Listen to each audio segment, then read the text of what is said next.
সুপ্রিয় দর্শক, সবাইকে স্বাগত জানাচ্ছি। আমি সিরাজুল ইসলাম। আজকের আলোচনায় অনেকগুলো গুরুত্বপূর্ণ পয়েন্ট নিয়ে কথা হবে, আশা করি সঙ্গেই থাকবেন। প্রথম যে পয়েন্ট সেটি হচ্ছে যে পারস্য উপসাগরের হরমুজ প্রণালীর কাছে ইরান যুদ্ধ মহড়া শুরু করেছে। একইভাবে আরব সাগরে বা ভারত মহাসাগরে আমেরিকা যুদ্ধ মহড়া শুরু করেছে এবং দুই দেশেরই যুদ্ধ মহড়া বা দুই পক্ষেরই যুদ্ধ মহড়া চলছে। একটি ভয়ঙ্কর ইঙ্গিত এর ভেতরে আছে, আবার শান্তিরও প্রশ্ন আছে। কি হবে সে আলোচনা করব বিস্তারিত ইনশাআল্লাহ। এরপরে খুবই গুরুত্বপূর্ণ ঘটনা ঘটেছে। সৌদি আরব এবং পাকিস্তানের পক্ষ থেকে কিছু কথা আছে। সৌদি আরব আবারও নতুন করে একদম পরিষ্কার করে বলেছে যে কোনো মতেই সৌদি আরবের আকাশসীমা এবং মাটি ঘাঁটি কোনোটাই ইরানের বিরুদ্ধে যুদ্ধে বা হামলার জন্য ব্যবহার করতে দেয়া হবে না। এর আগে সংযুক্ত আরব আমিরাত একদম পরিষ্কার করে বলেছিল, যদিও কথা বের হয়েছিল যে সংযুক্ত আরব আমিরাতের ঘাঁটিতে মার্কিন সেনা এবং বিমান মোতায়েন করা হয়েছে, কিন্তু সংযুক্ত আরব আমিরাত সোমবারে বলেছে যে না, তাদের ঘাঁটি মাটি এবং সমুদ্র বন্দর কোনোভাবে ব্যবহার করতে দেবে না। গতকালকে ইরানের প্রেসিডেন্ট পেজেশকিয়ানের সাথে সৌদি প্রিন্স মোহাম্মদ বিন সালমান ফোন আলাপে তাদের পক্ষ থেকে একই রকমের ঘোষণা দিয়েছে। এর পাশে পাকিস্তানের পক্ষ থেকে আর একটি ব্যাপার আছে, সেটাও খুবই উল্লেখযোগ্য, চমৎকার ব্যাপার, যা ইরানের পক্ষে যাবে। আমি সে আলোচনাও করব। ও পাশে তুরস্ক বলেছে ভিন্ন কথা। তুরস্ক কি বলেছে সে আলোচনাও করব, আশা করি সঙ্গে থাকবেন।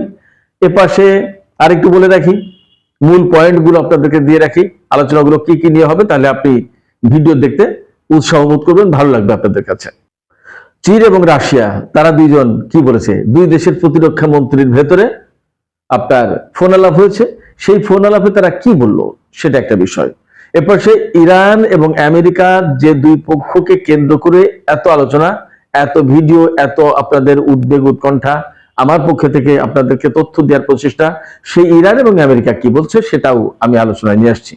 তো সবার আগে আমি ইরান এবং আমেরিকার যে আলোচনা সেই কথা দিয়ে শুরু করছি, তারপরে যুদ্ধের মহড়া, এরপরে কূটনৈতিক আলাপ আলোচনা, আঞ্চলিক দেশগুলো কে কি বলছে সেই সমস্ত আলোচনা করব।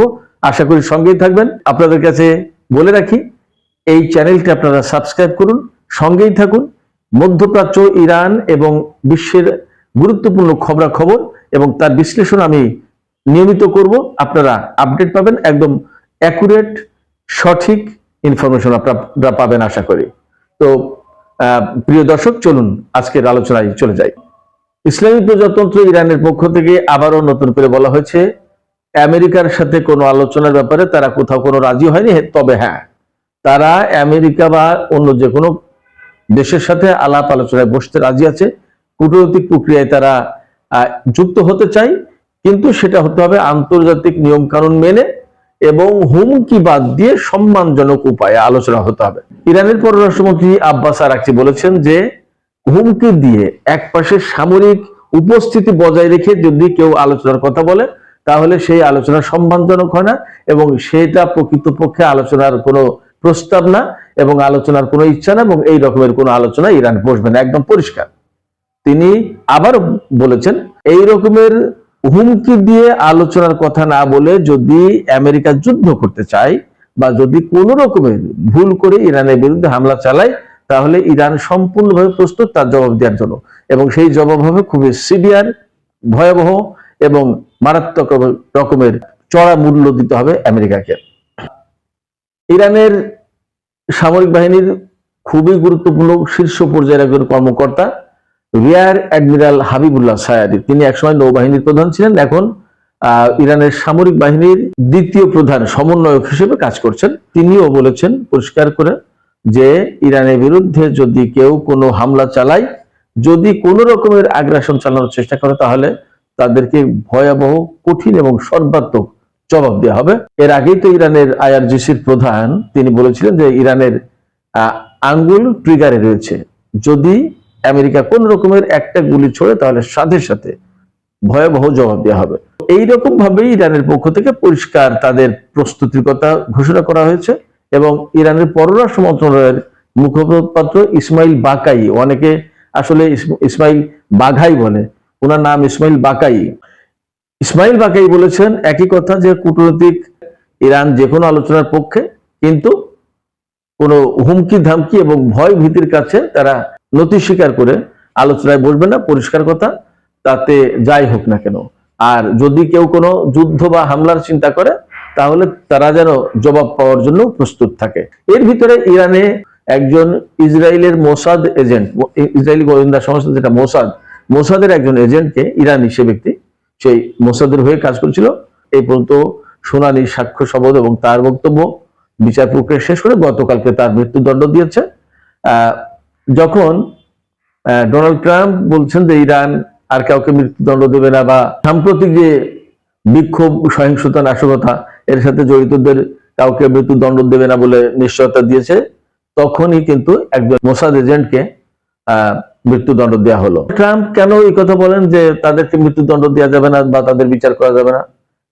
এই কথা তিনি বলেন সম্ভবত এই কারণে, বা রাজনৈতিক বিশ্লেষকরা যা বলেন তা হচ্ছে যে যারা প্রকৃতপক্ষে ইরানের ভেতরে সরকারের বিরুদ্ধে কাজ করছিল, নাশকতা চালাচ্ছিল, সহিংসতা করছিল বিক্ষোভের নামে বা অর্থনৈতিক দণ্ডদশার নামে, তারা প্রকৃতপক্ষে আমেরিকা এবং ইসরায়েলের এজেন্ট হয়ে কাজ করছিল।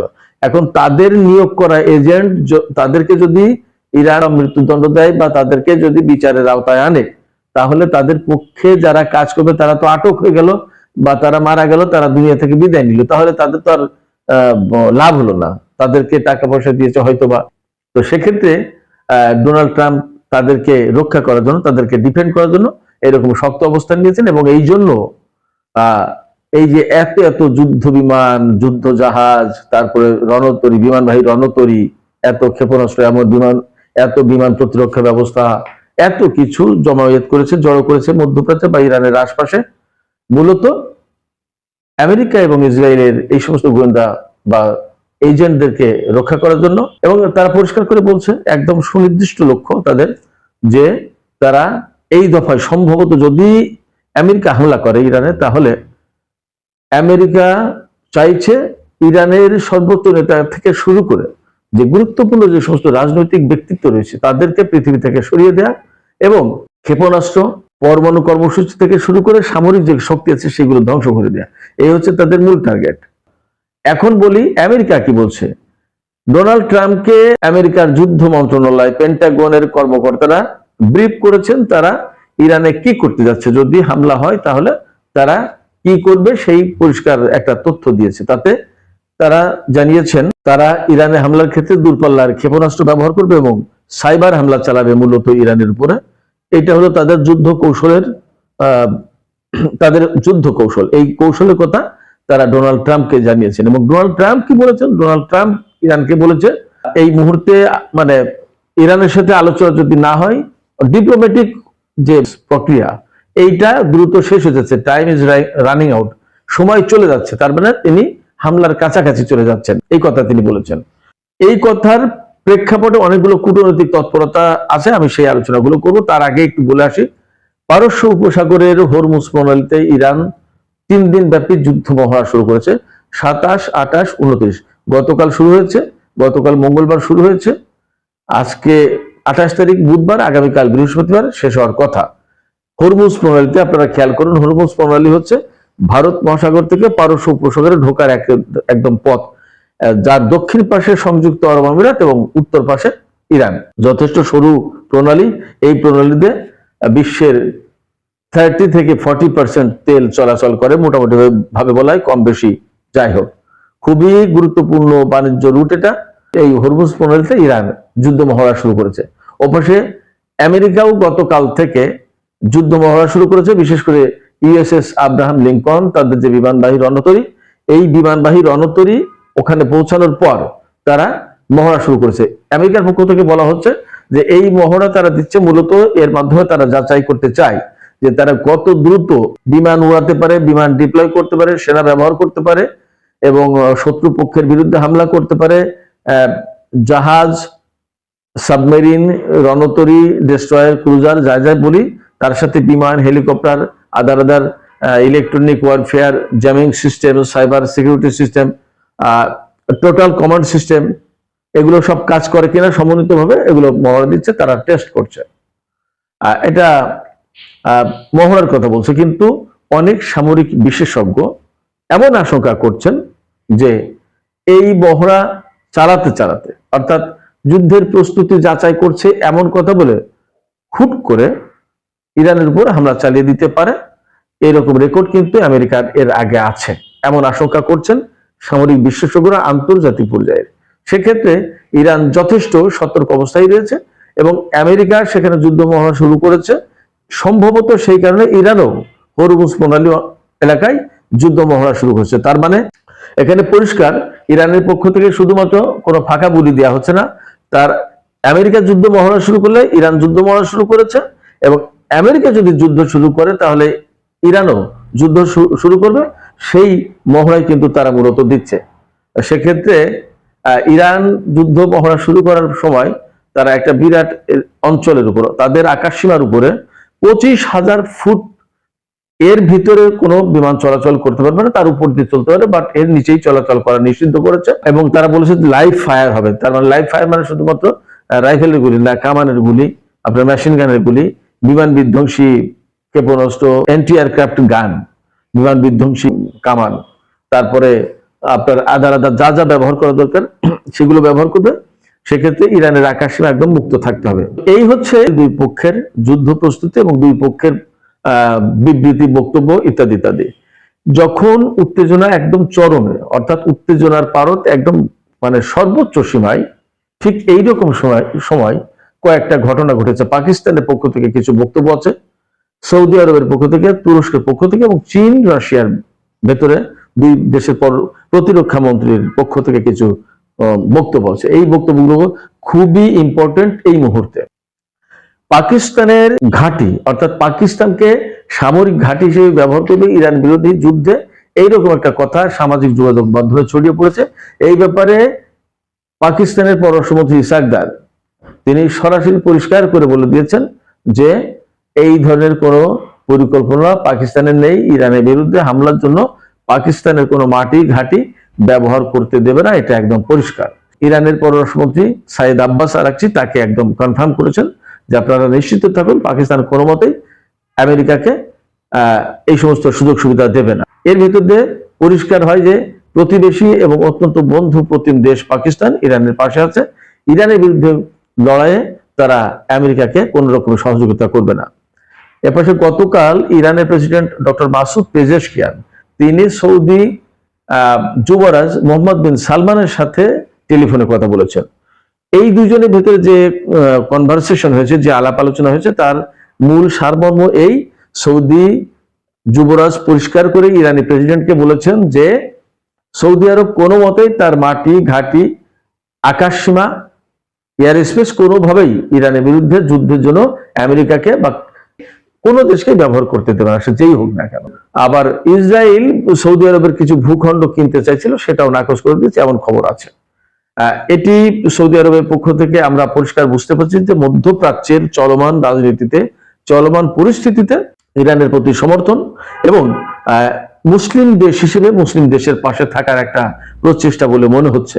এবং সর্বোপরি আঞ্চলিক দেশ তো এই অঞ্চলে, মধ্যপ্রাচ্য অঞ্চলে ইরান এবং সৌদি আরব খুবই প্রভাবশালী দুটি দেশ, ধর্মীয়ভাবে, সামরিকভাবে, অর্থনৈতিকভাবে, তেলের দিক দিয়ে। এবং আপনারা সবাই জানেন যে পারস্য উপসাগরের পুরো উত্তর পাড় ইরানের, আর দক্ষিণ পাড়ে একটা বৃহৎ অংশ সৌদি আরবের। সেক্ষেত্রে এই জায়গায় যে কৌশলগত অবস্থান এই দুটো দেশের খুবই গুরুত্বপূর্ণ। মধ্যপ্রাচ্যে ইরান এবং সৌদি আরব যদি এক থাকে, মিলেমিশে থাকে, তাদের ভেতরে যদি সুসম্পর্ক থাকে, তাহলে পুরো মধ্যপ্রাচ্য একদম স্থিতিশীল থাকবে। এখানে কারোর কোনো মাতুবরি আসলে চলতে পারে না, এত বড় গুরুত্বপূর্ণ দুটো দেশ। তো সেই গুরুত্বপূর্ণ দেশ সৌদি আরবের পক্ষ থেকে ইরানকে যখন এই নিশ্চয়তা দেওয়া হচ্ছে, তখন আসলে মুসলিম বিশ্ব বা আমরা সবাই এক রকমের শান্তি বোধ করি, নিরাপত্তা বোধ করি, নিরাপদ বোধ করি যে ইরানের বিরুদ্ধে আমেরিকার হামলা করাটা খুব সহজ হবে না।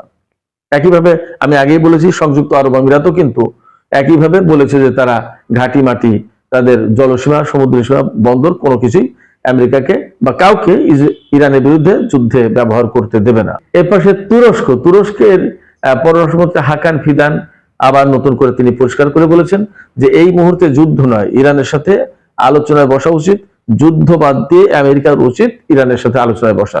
এবং তিনি বলেছেন যে একদম পার্ট বাই পার্ট শেষ করা দরকার ইরানের সাথে। যেমন আগে পরমাণু কর্মসূচি নিয়ে আলোচনায় বসার দরকার এবং পরমাণু কর্মসূচি নিয়ে যে সংকট, যে সমস্যা, সেই সমস্যার সমাধান করা দরকার। তারপরে অন্যান্য, সেটা ক্ষেপণাস্ত্র হতে পারে, আদার আদার যা যা আছে, যেটা যেটা নিয়ে সমস্যা সেটা নিয়ে আলোচনায় বসতে পারে এবং এটা নিয়ে একদম পরিষ্কার সমাধানে আসা উচিত। মজার ব্যাপার হচ্ছে, আমি আপনাদেরকে বলি, আমেরিকা বা পৃথিবীর যে কোনো দেশ যদি পরমাণু কর্মসূচি নিয়ে ইরানের সাথে আলোচনায় বসতে যায়, তাহলে তারা সবাই হেরে যাবে। হেরে যাবে এই কারণে, ইরান যদি প্রশ্ন করে আমেরিকাকে, আমেরিকা যদি বলে যে ইরান তুমি পরমাণু কর্মসূচি পরিচালনা করতে পারবে না, তুমি শান্তিপূর্ণ কর্মসূচি চালাতে পারবে না, বোমাও বানাতে পারবে না, অস্ত্র বানাতে পারবে না, তখন ইরান যদি প্রশ্ন করে যে তোমার কাছে কতগুলো পরমাণু বোমা আছে, আমার কাছে কেন থাকতে পারবে না, তাহলে তার কি জবাব দেবে? যদি প্রশ্ন করে আমেরিকা তুমি হিরোশিমায় পরমাণু বোমা ব্যবহার করেছো, আমি কি করেছি, সেক্ষেত্রে কে বেশি হুমকি? পরমাণু অস্ত্রধারী যদি তুমিও হও আমিও হই, তাহলে বিশ্বের জন্য হুমকি কে? যদি ইরান প্রশ্ন করে যে তুমি বিশ্বের কয়টা দেশে আগ্রাসন চালিয়েছো আর আমি কয়টা দেশে আগ্রাসন চালিয়েছি, আমেরিকা কিন্তু জবাব দিতে পারবে না।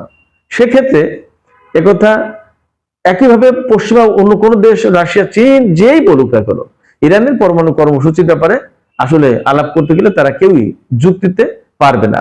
তো যাই হোক, তুরস্ক এই আলোচনা করেছে, এখন আমেরিকা সাড়া দেয় কিনা সেটা একটা ব্যাপার। এর পাশে চীন এবং রাশিয়ার দুই দেশের প্রতিরক্ষা মন্ত্রী আন্দ্রে বেলুসভ, রাশিয়ার প্রতিরক্ষা মন্ত্রী, এবং চীনের প্রতিরক্ষা মন্ত্রী ডং জুন, দুইজন গতকালকে ভিডিও কনফারেন্সে আলাপ করেছেন এবং এই দুই দেশ একমত হয়েছে দুই দেশের ভেতরে কোঅপারেশন, সহযোগিতা বাড়ানো দরকার।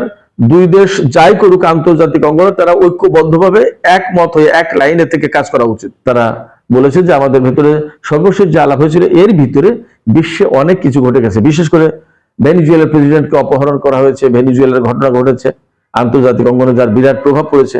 ইরানের সাথে আমেরিকার মারাত্মক রকম একটা টানাপোড়েন, উত্তেজনাকর পরিস্থিতি তৈরি হয়েছে এবং তারা সেখানে ইরানের সরকার পরিবর্তন করতে চায়। এই পরিস্থিতিতে দুই দেশের উচিত নিয়মিত যোগাযোগ রাখা, ঐক্যবদ্ধভাবে আন্তর্জাতিক অঙ্গনে এমন ভূমিকা রাখা উচিত যার কারণে বিশ্ব পরিস্থিতিতে একটা শান্তি অবস্থা বিরাজ করে এবং আমেরিকার প্রভাব এমনটা যাতে বেড়ে না যায় যার কারণে বিশ্ব অস্থিতিশীল হয়ে উঠতে পারে। যে কোনো ব্যাপারে রাশিয়া এবং চীনের উচিত দুই দেশ ঐক্যবদ্ধভাবে কাজ করা এবং এখানে প্রকৃতপক্ষে পরিষ্কার বোঝা যাচ্ছে যে ইরানের সাথে যখন আমেরিকার এরকম একটা স্ট্যান্ড অফ, তখন রাশিয়া এবং চীন বিষয়টা নিয়ে ভাবছে এবং আমেরিকা যা চাইছে তা প্রকৃতপক্ষে হতে দেবে না, এটা মোটামুটি একটা পরিষ্কারভাবে বার্তা দিচ্ছে, আমরা বুঝতে পারছি। তো এই পরিস্থিতিতে ডোনাল্ড ট্রাম্প কিন্তু রাশিয়ার সিগন্যাল যদি কখনো না পায়, তাহলে সম্ভবত ইরানের বিরুদ্ধে হামলা চালাতে যাবে না, এমন একটা ব্যাপার হতে পারে। তখন কি করবে আমেরিকা? এই জায়গা থেকে কিভাবে বের হবে, মুখ রক্ষা হবে কি দিয়ে, সেই প্রশ্ন কিন্তু আছে। তো যাই হোক, আমরা প্রত্যাশা করি যুদ্ধ না হোক, আমেরিকা মুখ রক্ষা করতে পারুক আর না পারুক, যুদ্ধ না হোক, এটাই আমরা প্রত্যাশা করব। আমরা যুদ্ধ চাই না, আমরা শান্তি চাই, আমরা শান্তির পক্ষে।